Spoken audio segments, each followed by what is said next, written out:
Boa noite, queridos irmãos. Estamos aqui reunidos para a leitura do nosso Evangelho. Então, vamos pedir a Deus, aos nossos mentores, espíritos amigos, que nos acompanhem nessa leitura. Estamos no capítulo 7, Bem-aventurados os pobres de espírito, item 11, Instruções dos espíritos, o orgulho e a humildade.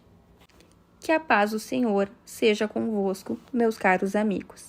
Venho até vós para vos encorajar a seguir o bom caminho. Aos pobres espíritos que antigamente habitavam a terra, Deus dá a missão de vir vos esclarecer. Bendito seja pela graça que nos concede em poder ajudar o vosso adiantamento. Que o Espírito me ilumine e me ajude a tornar a minha palavra compreensível e que me conceda pô-la ao alcance de todos. Todos vós, encarnados que estáis na dificuldade e procurais a luz, que a vontade de Deus me ajude para fazê-la brilhar aos vossos olhos. A humildade é uma virtude bem esquecida entre vós. Os grandes exemplos que vos foram dados são bem pouco seguidos e, todavia, sem a humildade, podeis ser caridosos para com o vosso próximo? Não. Porque esse sentimento nivela os homens, diz-lhes que são irmãos, que devem se entreajudarem e os conduz ao bem. Sem a humildade, vos adornais de virtudes que não tendes, como se trouxessem um vestuário para esconder as deformidades de vosso corpo. Recordai aquele que nos salva, recordai sua humildade que o fez tão grande e o colocou acima de todos os profetas. O orgulho é o terrível adversário da humildade. Se o Cristo prometia o reino dos céus aos mais pobres, foi porque os grandes da terra imaginam que os títulos e as riquezas são recompensas dadas ao seu mérito, e que a sua essência é mais pura que a do pobre. Eles creem que eles são devidos, e por isso, quando Deus lhes retira, acusam-no de injustiça. Ó irrisão e cegueira! Deus vos distingue pelos corpos? O envoltório do pobre não é o mesmo que o do rico? O Criador fez duas espécies de homens? Tudo que Deus fez é grande e sábio. Não lhe atribuais nunca as ideias que nascem dos vossos cérebros orgulhosos. Ó rico! Enquanto dormes sob teus tetos dourados ao abrigo do frio, não sabes que milhares de teus irmãos iguais a ti estão estirados sobre a palha? O infeliz que sofre de fome não é teu igual? A essas palavras teu orgulho se revolta, bem o sei. Consentirás em dar-lhe a esmola, mas a apertar-lhe a mão fraternamente jamais.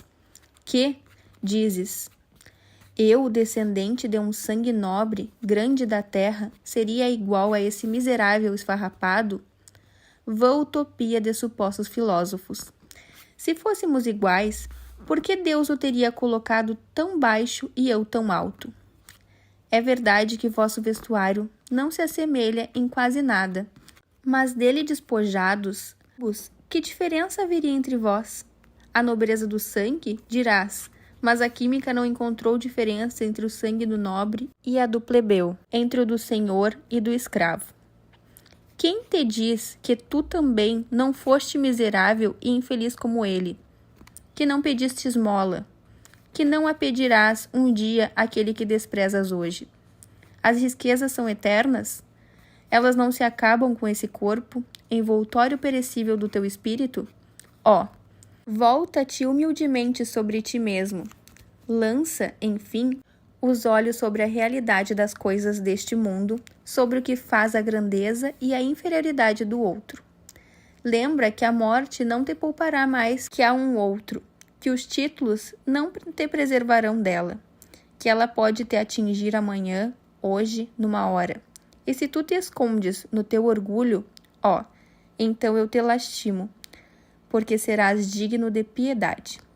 Orgulhosos, que éreis antes de serdes nobres e poderosos. Talvez estivesseis mais baixo que o último de vossos criados.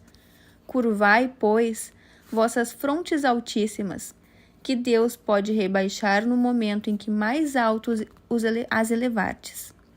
Todos os homens são iguais na balança divina, e só as virtudes os distinguem aos olhos de Deus. Todos os espíritos são de uma mesma essência, e todos os corpos são modelados com igual massa. Vossos títulos e vossos nomes não as mudam em nada, ficam no túmulo, e não são eles que dão a felicidade prometida aos eleitos.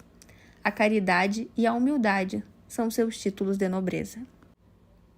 E dessa leitura, nós podemos observar que, como sempre, a caridade e a humildade são os maiores títulos que nós podemos ter.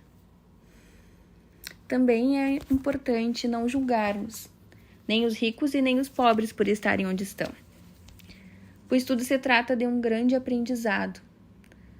Porque se viemos em determinado status, é para aprendermos e mudarmos com isso. Pois é só através da humildade e da caridade que conseguiremos nos encontrar, sempre agradecendo, tanto pelo bem que nos é feito, como pelo bem que Deus proporciona que nós possamos fazer também. Sempre agradecendo pelos nossos aprendizados.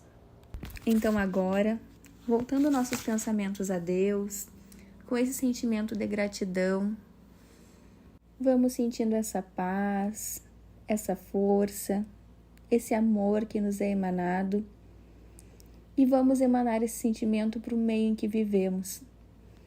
Pedir pela nossa casa espírita, pelo nosso lar, pela nossa cidade. E assim pedimos por todos nós, por nossos irmãos, por todos aqueles que estão necessitados. Pedimos também pelas nossas águas, que nelas sejam colocados os remédios necessários para a cura do nosso corpo físico e espiritual. E que sigamos na paz de Deus e que assim seja. Uma boa noite.